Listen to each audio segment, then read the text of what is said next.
विज्ञान के सेशन में आप लोगों का स्वागत है। ये खाद्य संसाधनों में सुधार जो हमारा चैप्टर चल रहा है उसका एक और प्रश्न उत्तर का सेशन है। इससे पहले वाले सेशन में भी हमने प्रश्न उत्तर डिस्कस करे, तो हमारी कोशिश ये रहती है कि हर प्रश्न का उत्तर हम आपके सामने रखें, जैसे जब आप लर्न कर रहे हैं तो आपको ज्यादा परेशानी नहीं हो। दूसरा, आप देख रहे होंगे कि हर टॉपिक को हमने समझाया है और उससे रिलेटेड प्रश्न है। तो जब हम प्रश्न आपके सामने पढ़ रहे हैं, उसका उत्तर पढ़ रहे हैं और आपको वो कॉन्सेप्ट क्लियर हो जा रहा है, इसका अर्थ है कि आपको चैप्टर क्लियर है। लेकिन कहीं अगर आपको कोई डिफिकल्टी लगती है तो बैक उस टॉपिक के सेशन में जाइए, फिर से सुनिए, जो नोट्स दिए हैं उनको पढ़िए, बुक में जो मार्क कर रहा है उसे पढ़िए और फिर समझने की कोशिश करिए। तो यहाँ पे हम अपनी तरफ से आप पूरा प्रयत्न कर रहे हैं आपको समझाने का, आपको भी प्रयत्न करना है समझने का। तो टाइम है सेशन स्टार्ट करने का और आज का पहला प्रश्न पढ़ने का। फसल की सुरक्षा के लिए निरोधक विधियां तथा जैव नियंत्रण क्यों अच्छा समझा जाता है? फसल की सुरक्षा के लिए निरोधक विधियां तथा जैव नियंत्रण इसलिए अच्छा समझा जाता है ताकि उत्पाद को हानि नहीं पहुंचे, और उत्पाद को हानि पहुंचाने वाले जैविक कारक, जो भी जैविक कारक है, चाहे कीट है, कृतंग है, कुछ भी जो आपका जीवाणु है, वो मर जाए। और जब हम उसका भंडारण कर रहे हैं, हम उसको स्टोर कर रहे हैं, तो उसके बाद भी जो प्रोडक्ट है उसकी जो क्वालिटी है उस पर इफेक्ट नहीं पड़े, उसका क्वालिटी मेंटेन रहे। इसलिए हमें फसल की सुरक्षा हर स्टेप पे, आपने देखा होगा जब हम डिस्कस कर रहे थे, हर स्टेज पे उसकी सुरक्षा करना बहुत अधिक आवश्यक है। भंडारण की प्रक्रिया में कौन से कारक अनाज को हानि के लिए उत्तरदायी हैं? तो इसमें है आपके जैविक कारक और अजैविक कारक। जैविक कारक में आ गए कीट, कृतंग, कवक, चिंचड़ी, जीवाणु आदि। अजैविक में आ गए कि अगर उस स्थान पर नमी है या जो प्रॉपर उसको टेम्परेचर चाहिए उसमें कमी है, तब हमारा जो है अनाज को हानि पहुंच सकती है। पशुओं की नस्ल सुधारने के लिए प्राय कौन सी विधि का उपयोग किया जाता है और क्यों? पशुओं की नस्ल सुधार के लिए प्राय संकरण विधि का उपयोग किया जाता है। ये जो विधि होती है इसमें देशी रोग प्रतिरोधक क्षमता और विदेशी लंबा दुग्ध स्त्रवण काल नस्लों के बीच संकरण कराने पर संकर नस्लें उत्पन्न होती हैं। मींस जो इम्प्रोवाइज क्वालिटीज चाहिए वो हमें नई नस्ल में मिलता है, जो उसके बाद की हो रही हैं, और इससे हमें वो सारे ऐच्छिक गुण प्राप्त होते हैं जिससे हमारा प्रोडक्शन भी इंक्रीज होता है। और जैसा हम ये देखते हैं कि वो रोगों से भी एक हम उसका रोगों का एक नियंत्रण कर पाते हैं और पशुओं को एक सुरक्षित वातावरण दे पाते हैं। निम्नलिखित कथन की विवेचना कीजिए। ये रुचिकर है कि भारत में कुक्कुट अल्परेशे के खाद्य पदार्थों को उच्च पोषकता वाले पशु प्रोटीन आहार में परिवर्तन करने के लिए सबसे अधिक सक्षम है। अल्परेशे के खाद्य पदार्थ मनुष्य के लिए उपयुक्त नहीं होते हैं। तो अल्परेशे के खाद्य पदार्थ मनुष्य के लिए उपयुक्त नहीं होते हैं क्योंकि उनमें जो पौष्टिकता होती है, जो न्यूट्रिशन होता है, उसकी कमी होती है। कुक्कुट और ब्रॉयलर आहार में हमें प्रोटीन, वसा तथा विटामिन प्रचुर मात्रा में मिलते हैं। इस प्रकार अल्परेशे के खाद्य पदार्थों को उच्च पोषकता वाले पशु प्रोटीन आहार में परिवर्तन करने के लिए कुक्कुट सबसे अधिक सक्षम।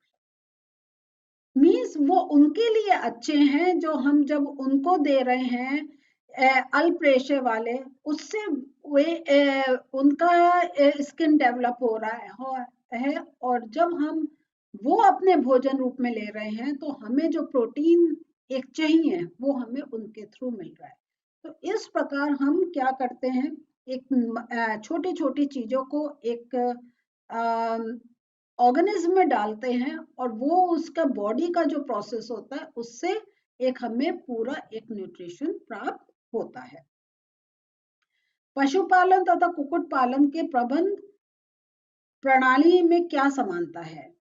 पशुपालन तथा जो कुक्कुट पालन में ही पर्याप्त करने के लिए अच्छी प्रबंधन प्रणाली की जरूरत है। दोनों के लिए आवास में उचित ताप होना चाहिए, टेम्परेचर मेंटेन, हर जगह टेम्परेचर का बहुत इंपॉर्टेंट रोल है। सफाई का बहुत ज्यादा एक रोल है। जो उनको फूड हम दे रहे हैं उसकी क्वालिटी बहुत अच्छी होनी चाहिए, उनको रोगों से मुक्त रखना चाहिए। इस प्रकार जब हम ये सारा एक उनको प्रोटेक्टिव एनवायरनमेंट देते हैं तो उनकी जो स्पीशीज होती है, उनकी जो नस्ल होती है उसमें सुधार होता है, और जब उनमें सुधार होता है तो हमें उनसे जो प्रोडक्ट मिल रहा है उसमें सुधार होता है। तो ये एक ध्यान रखने के बात है। कभी कभी हम पशु पक्षी अपने जो पालते हैं उनके न्यूट्रिशन पे इतना ध्यान नहीं देते कि इनको क्या जरूरत है, लेकिन अगर वो सुरक्षित हैं, वो एक अच्छे स्वास्थ्य में है, तो उनसे जो हमें एक मिल रहा है, अगर हम गाय की बात करें, हम भैंसों की बात करें, अगर उनकी नस्ल अच्छी है, वो बीमारियों से मुक्त है, वो अधिक दूध देंगी, अधिक दूध मिलेगा तो हमारा जैसे एक डिमांड इंक्रीज हो रही है पॉपुलेशन के कारण, तो हम वो डिमांड को पूरा कर पाएंगे। ब्रॉयलर तथा अंडे देने वाली लेयर में क्या अंतर है, इसके प्रबंधन के अंतर को भी स्पष्ट कीजिए। तो ब्रॉयलर के आहार में प्रोटीन तथा वसा की मात्रा अधिक होती है, जबकि लेयर की आहार में प्रोटीन वसा के साथ विटामिन ए तथा विटामिन के की मात्रा भी अधिक रखी जाती है। ब्रॉयलर को मांस के लिए पाला जाता है, जबकि लेयर को मुख्यतः अंडों के लिए पाला जाता है। इनके चूजों की वृद्धि तीव्र होती है, जबकि लेयर के चूजों की वृद्धि अपेक्षाकृत धीमी होती है। प्रबंधन में देखें तो ब्रॉयलर की आवास, पोषण तथा पर्यावरणीय आवश्यकताएं लेयर से कुछ भिन्न होती हैं।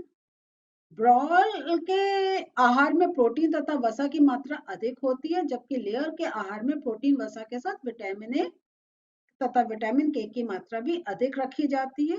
रोग के प्रति लेयर में ब्रॉयलर से अधिक प्रतिरोधकता होती है। मछलियां कैसे प्राप्त करते हैं, तो इसके दो स्रोत हैं, प्राकृतिक और मछली पालन। मछलियों को नदी, झील, झरने आदि से प्राप्त कर सकते हैं, जिससे मछली पकड़ना कहते हैं। और हम समुद्र के पास समुद्री जल में या ताजा जल में पाल सकते हैं, इससे मछली संवर्धन कहते हैं। तो बच्चों, आज के सेशन में थोड़े और प्रश्न उत्तर हमने डिस्कस करे, और इसमें हमने देखा कि हर जगह हमें एक ध्यान देना है कि प्रश्न क्या पूछा जा रहा है, हमें क्या उत्तर देना है, और यहाँ पे जो आपके उत्तर हैं उनसे और बहुत प्रकार के प्रश्न बन सकते हैं।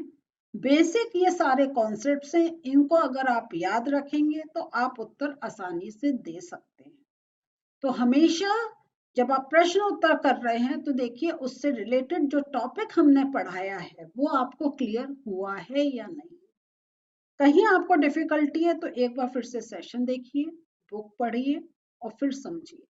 लेकिन इस चैप्टर में हम ये जरूर कहेंगे, क्योंकि हम अगर उस प्रकार की खेती नहीं कर रहे हैं, हम ऐसा कोई पशुपालन नहीं कर रहे हैं, तो हम बहुत चीजों से अगर कहीं उसकी जानकारी हमारे पास नहीं है तो उसके लिए हमें थोड़ी मेहनत करनी पड़ेगी।